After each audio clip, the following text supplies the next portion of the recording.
மருதமலையில் உடல்நலக் குறைவால் உயிரிழந்த பெண் யானையின் வயிற்றில் ஆண் யானை குட்டியின் சடலம் இருந்தது கண்டுபிடிக்கப்பட்டிருக்கக்கூடிய நிலையில் இந்த விவகாரம் தற்போது பேசுபொருளாக மாறியிருக்கிறது.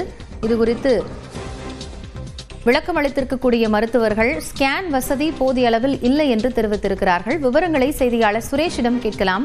சுரேஷ், இறந்த யானையின் அந்த பிரேத பரிசோதனை அடிப்படையில் 15 மாதம் அந்த யானைக்குட்டி அப்படிங்கிறது உயிரோடு அது உள்ள இருந்திருக்கு அப்படிங்கிறது தெரிய வந்திருக்கிறது. ஆனால் ஸ்கேன் வசதி இல்லைன்னு மருத்துவர்கள் தரப்பிலிருந்து சொல்லப்படுகிறது. காரணங்கள் என்ன? காயத்ரி, கடந்த கோவை மருதமலை பகுதியில் கடந்த 4 நாட்களாக பெண் காட்டு யானைக்கு சிகிச்சை அளித்து வந்தாங்க. அது நேற்று இறந்தது. அதன் அடிப்படையில் பார்த்தீங்கன்னா தற்போது உடல் கூறு ஆய்வு நடைபெற்று டாக்டர் கால்நடை மருத்துவர் சுகுமார் தற்போது விளக்கம் அளித்திருக்காரு.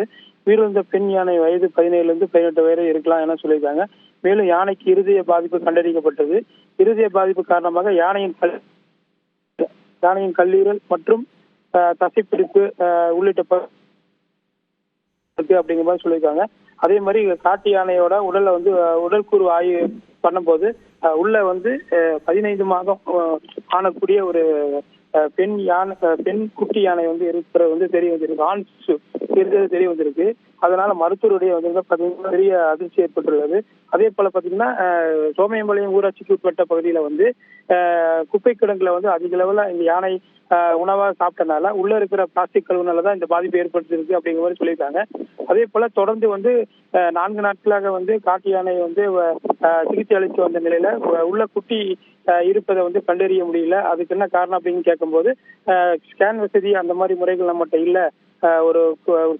ஒரு யானை பாதிக்கப்படும் போது அதோட பிரச்சனைகள் என்னங்கிறது பார்த்துட்டு அதுக்கப்புறம் தான் நம்ம மூவ்மெண்ட் பண்ண முடியும் அப்படிங்கிற மாதிரி சொல்லியிருக்காங்க. அதே போல பாத்தீங்கன்னா இப்ப அந்த காட்டு யானையை உடல் கூறு ஆய்வு பண்ணி இப்ப பிரேத பரிசோதனை பண்ணிட்டு இப்ப குழியில இறக்கி அதுக்குண்டான வேலைகள் தற்போது நடைபெற்று வந்துட்டு இருக்கு. காயத்ரி,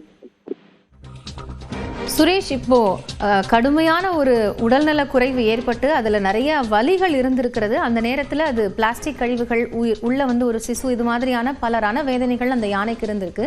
அப்படி இருக்கும்போது மருத்துவர்கள் தரப்புல இருந்து இதை கண்காணிக்கும் போது முன்கூட்டியே யானைக்கு இது போன்ற ஏதேனும் பாதிப்பு இருக்கா அப்படிங்கறத தெரிஞ்சுக்கிறதுக்கான வசதிங்கிறது எந்த அளவுல இருக்கு இந்த வனத்துறை மருத்துவமனைகள் எல்லாம்? கண்டிப்பா காயத்ரி, இது குறித்து நம்ம கேட்கும்போது ஒரு காட்டு யானை பாத்தீங்கன்னா உடல்நிலை பாதிக்கப்பட்டு நம்ம வனப்பகுதிக்குள்ள இறக்கும் போது அதை நம்ம ஒரு 4 நாள் 5 நாள் பிறகு நம்ம கண்டறியும் போது இறந்துருக்கும். அதே நேரத்துல இது நம்ம குடியிருப்பு பகுதி வனப்பகுதி ஒட்டி இறந்தனால உடல் பாதிப்போட இருந்தனால நம்ம உடனடியா அது நிக்கக்கூடிய அதை ஃபர்ஸ்ட் அதுக்கு ஊட்டச்சத்து மருந்து அதெல்லாம் கொடுத்துட்டு அந்த யானையை படுத்திருக்கிற யானைய எழுந்து நிக்க வச்சு அது கிரேன் உதவியோட தான் மற்ற சிகிச்சைகளா மேற்கொள்றாங்க. அதுக்கப்புறம் அதோட முன்னேற்றத்தை பொறுத்த வரைக்கும் தான் ஒவ்வொரு ஸ்டெப்பா கொண்டு வராங்க. உடனடியாக நம்ம இது பார்க்க முடியாது அப்படின்னு சொல்றாங்க. அதே போல உள்ள இருக்கிற சிசு நம்ம கண்டறியறதுக்கு நவீன முறையில இருக்கிற ஸ்கேன் சென்டர் அதெல்லாம் நம்ம பண்ண முடியாது.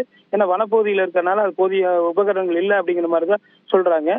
மேற்படி இது அப்டேட் பண்றதுக்கு உண்டான வழிகள் பண்றதுக்கு சொல்றதா சொல்லியிருக்காங்க. காயத்ரி, நன்றி சுரேஷ், கூடுதல் தகவல்களுக்காக.